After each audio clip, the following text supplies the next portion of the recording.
Ok. Ok, trebuie să clarific ceva. Faptul că nu mulți au înțeles care e faza cu serverul ăsta și eu fiind un youtuber mic, 2 subscriberi la momentul în care fac acest video, vreau să zic că acest server era în plan ca să fie de youtuber, streamer, etc. Și am făcut un live cu Bearman TV. Aveți link-ul către canalul lui și către trovoul lui alături de trovoul meu. Deci sper să treceți pe acolo ca să dați un follow. Acolo mai fac live, o să fac și pe YouTube acum că pot să fac live-uri.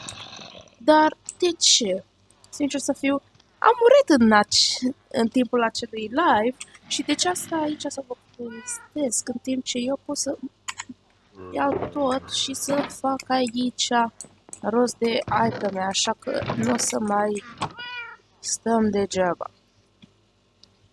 Păi, live-ul ăla a fost cel mai tare, a început bine și s-a cam terminat prost cu un SOS de la server care a dat crash.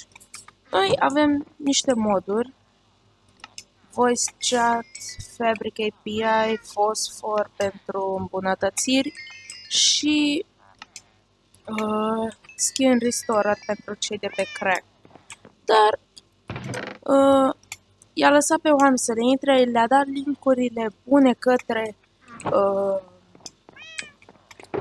unde să își ia modurile, dar ceva n-a mers bine și nu am putut, serverul a lăguit, a dat crash și s-a terminat live-ul cu mine în care am fost nevoit să-l închid. M-am dus la mods și era o grămadă de variante de Fabric API, care, dacă nu știți, este un mod de bază, adică majoritatea modurilor rulează pe el, adică dacă nu iei versiunea bună, nu o să folosești modurile.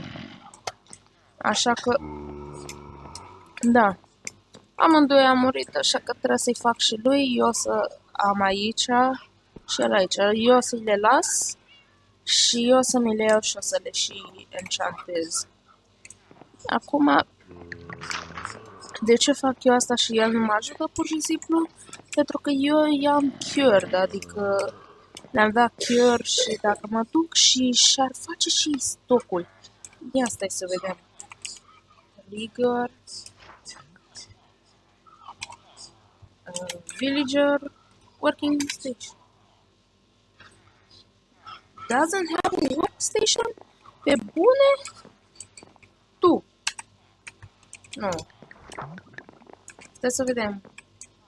Ei, rulă. Tu. Ok. Trigger.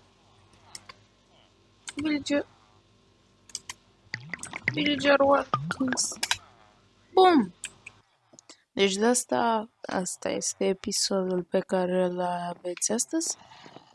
Un episod în care îmi cer scuze că nu s-a putut face, dar dacă intrați pe live-ul la 1, e bine să întrebați, adică nu vă pierdeți șansa, doar că mari șanse să nu puteți, pentru că problema cu serverul și cu o grămadă de alte lucruri.